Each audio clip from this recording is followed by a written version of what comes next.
नमस्ते दोस्तों। चलो आज ना लाइफ के एक सबसे बड़े मिस्ट्री को सॉल्व करने की कोशिश करते हैं। सवाल सिंपल सा है, आखिर एक जनरेशन से अगली जनरेशन तक ये इन्फॉर्मेशन, ये कैरेक्टर्स जिसे हम कहते हैं, जाते कैसे हैं।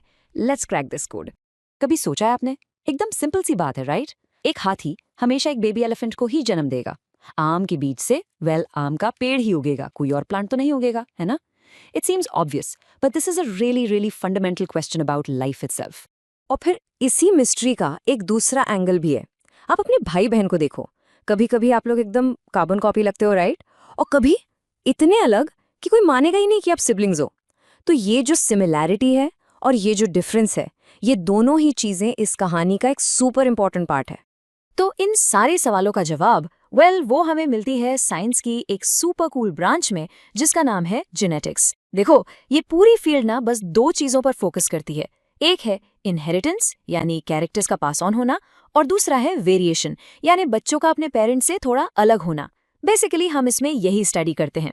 ओके, सो इन दो वर्ड्स को पक्का कर लेते हैं।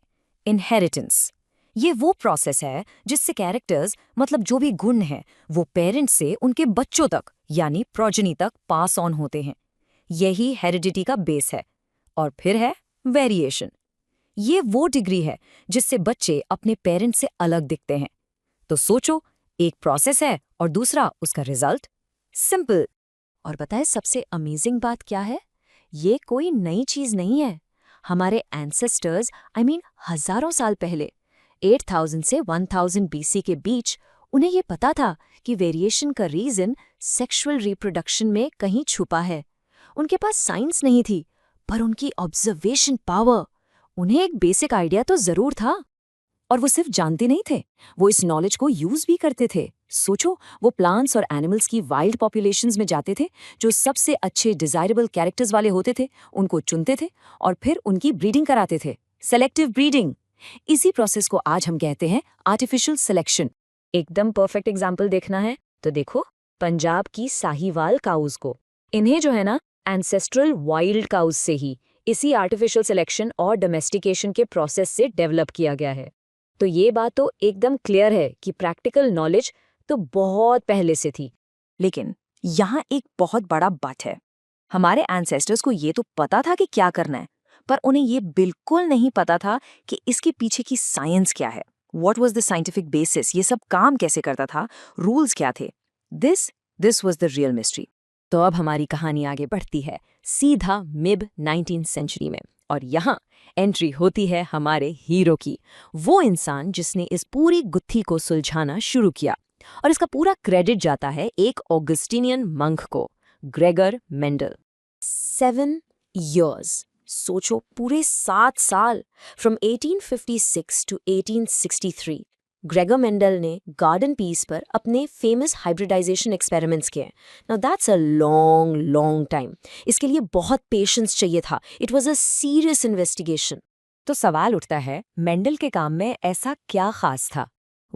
उन्होंने कुछ ऐसा किया जो उस जमाने के लिए एकदम रेवोल्यूशनरी था। फॉर द फर्स्ट टाइम किसी ने बायोलॉजी की प्रॉब्लम्स को सॉल्व करने के लिए स्टैटिस्टिकल एनालिसिस और मैथमेटिकल लॉजिक का यूज किया। एंड गेट दिस, उनके एक्सपेरिमेंट्स का सैंपल साइज इतना बड़ा था कि उनके डेटा को क्रेडिबिलिटी मिल गई। उनके जो रिजल्ट्स थे ना, वो सिर्फ गेसिंग वर्क नहीं थे, दे वर सॉलिड प्रूफ। और उन्होंने इन एक्सपेरिमेंट्स के लिए चुना गार्डन पी प्लांट को। And let me tell you, this turned out to be a brilliant choice. चलो देखते हैं कि आखिर क्यों। ओके, सो मेंडल ने अपनी शुरुआत की ट्रू ब्रीडिंग पी लाइन्स के साथ। अब इसका मतलब क्या है? सिंपल है, ये एक ऐसी प्लांट लाइन है जो जब कंटिन्यूअस सेल्फ पॉलिनेशन करती है तो कई जेनरेशंस तक एक ही ट्रेट, एक ही कैरेक्टर को स्टेबल तरीके से शो करती है। जैसे एक टॉल प्लांट की लाइन है तो वो हमेशा टॉल प्लांट्स ही प्रोड्यूस करेगी। नो सरप्राइजेस, एकदम प्योर। और यहाँ पर ना मेंडल की ब्रिलियंट प्लानिंग दिखती है। उन्होंने 14 ऐसी true breeding P variety select की और उन्हें 7 पेयर्स में बांट दिया। हर पेयर में एक कैरेक्टर के लिए 2 एकदम ऑपोजिट ट्रेट्स थे, बिल्कुल ऑपोजिट। जैसे अगर कैरेक्टर स्टेम हाइट है तो ट्रेट्स होंगे टॉल या ड्वार्फ, अगर सीड कलर है तो येलो या ग्रीन। इससे क्या हुआ? उन्हें एकदम clear black and white results मिले, कोई कंफ्यूजन का चांस ही नहीं था। तो उन्होंने एक्सपेरिमेंट किया कैसे? उनका प्रोसेस था आर्टिफिशियल क्रॉस पॉलिनेशन। मतलब उन्होंने मैन्युअली हाथ से एक प्लांट के पोलन को दूसरे प्लांट के स्टिग्मा पर ट्रांसफर किया। और सबसे इंपॉर्टेंट बात ये थी कि ये पूरा प्रोसेस बहुत केयरफुली कंट्रोल किया गया था। क्यों?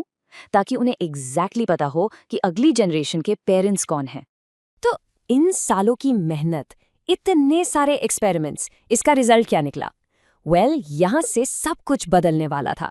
मेंडल ने इन अ वे हेरिडिटी के कोड को क्रैक करना शुरू कर दिया था और उनका काम it was about to change biology forever. Mendel के एक्सपेरिमेंट से हमें पहली बार इनहेरिटेंस को गवर्न करने वाले रूल्स का एक बेसिक फ्रेमवर्क मिला। It was he who laid the foundation of modern genetics. सोच के देखो, ये हमारी लाइफ को समझने की जर्नी में एक मॉन्यूमेंटल लीप था, एकदम ह्यूज। फ्रेंड्स, इस वीडियो को पूरा देखने के लिए आज ही फ्लेक्सी टीचर ऐप सब्सक्राइब करें, जहां आपको मिलेंगे animated videos, digital books, text book solutions, notes, DPP और क्विज। और हाँ, flexi teacher app mobile, TV और कंप्यूटर पर अवेलेबल है। और अगर आपके पास इंटरनेट नहीं है तो तुरंत ऑफलाइन सेट टॉप बॉक्स के लिए संपर्क करें। Flexi teacher, the one you needed.